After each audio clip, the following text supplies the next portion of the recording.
देखिए आप लोग को केमिकल रिएक्शन को कैसे कंप्लीट करते हैं और इसको बैलेंसिंग कैसे करते हैं।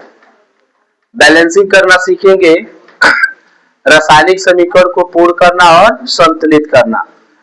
जैसे यहाँ पर इस क्वेश्चन में आता है, जैसे सल्फ्यूरिक तनु सल्फ्यूरिक अम्ल जिंक से साथ क्रिया करके क्या देता है। तो याद रहे, सल्फ्यूरिक अम्ल तनु सल्फ्यूरिक अम्ल जिंक के साथ क्रिया करके जिंक सल्फेट देता है और हाइड्रोजन गैस देता है। कोई भी सक्रिय धातु अम्ल से अभिक्रिया करके लवण देता है और साथ में हाइड्रोजन गैस उत्पन्न करता है। ठीक है, उसी तरह जैसे तनु हाइड्रोक्लोरिक एसिड मैग्नीशियम धातु से अभिक्रिया करके मैग्नीशियम क्लोराइड और हाइड्रोजन गैस देता है। मैग्नीशियम क्लोराइड एक साल्ट है और हाइड्रोजन गैस ये गैस के रूप में होता है। जैसे तनु सल्फ्यूरिक अम्ल एल्युमिनियम से अभिक्रिया करके एल्युमिनियम धातु से एल्युमिनियम सल्फेट देता और हाइड्रोजन गैस उत्पन्न करता, क्योंकि ये भी अम्ल है और ये सक्रिय धातु है।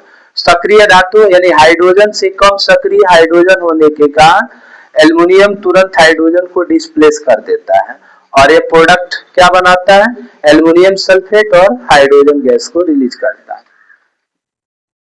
उसी तरह तनु सल्फ्यूरिक यानी हाइड्रोक्लोरिक अम्ल आयरन धातु से अभिक्रिया करके क्या देता है। क्योंकि आयरन जो है हाइड्रोजन से ज्यादा सक्रिय है, इसलिए हाइड्रोजन को क्या करता है, डिस्प्लेस कर देता और फेरस को लाइट देता, साथ में हाइड्रोजन गैस उत्पन्न होता है।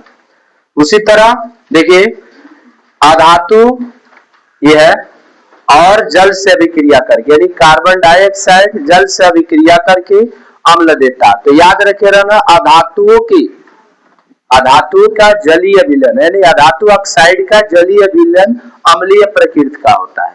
अधातु ऑक्साइड का जलीय विलयन किस तरह का होता है, जिस तरह सल्फर डाइऑक्साइड का जलीय विलयन अम्लीय होता है अर्थात H2SO4 देता, उसी तरह कार्बन डाइऑक्साइड का जलीय विलयन क्या होता है, H2CO3 देता, जिसको कार्बोनिक एसिड के नाम से जानते हैं। इसको एकदम बिल्कुल याद कर लीजिएगा, ये धातु ऑक्साइड का जलीय विलयन क्या होता है, अम्लीय होता है। अब यह कहा जाता है कि वर्षा के जो जल होते हैं उसमें अधिकतर कार्बन अगर प्रकृति का हो तो H2CO3 देता और ये आयनों के रूप में वियोजित हो जाता है, यानी कार्बोनेट और हाइड्रोजन आयन देता है। इसके कारण यह विद्युत के सुचालक हो जाता है। हाइड्रोक्लोरिक एसिड क्षार से अभिक्रिया ने कास्टिक सोडा से अभिक्रिया करके NaCl देता और H2O देता है। इस अभिक्रिया को आपने पढ़ा होगा उदासीनीकरण अभिक्रिया कहते हैं, यानी अम्ल क्षार से अभिक्रिया करके लवण तथा जल देता है। इस अभिक्रिया को उदासीनीकरण अभिक्रिया कहते हैं। उदासीनीकरण अभिक्रिया की डेफिनेशन भी पूछा जाता है और उसमें 7 उदाहरण भी आप लिखेंगे। H2SO4 बुझे छूने से अभिक्रिया करके कैल्शियम सल्फेट देता और साथ में जल उत्पन्न करता है।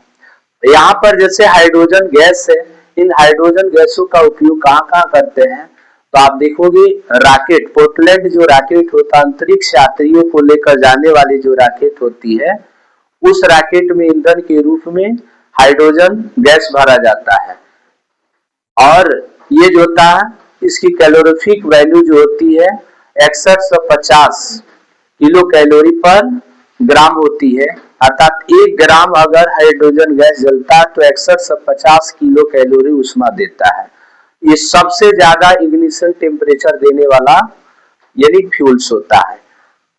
और इस तरह जो हम रिएक्शन को कंप्लीट करते हैं, मैं आशा करता हूं कि आप सभी को यह रिएक्शन कंप्लीटली समझ में आया होगा।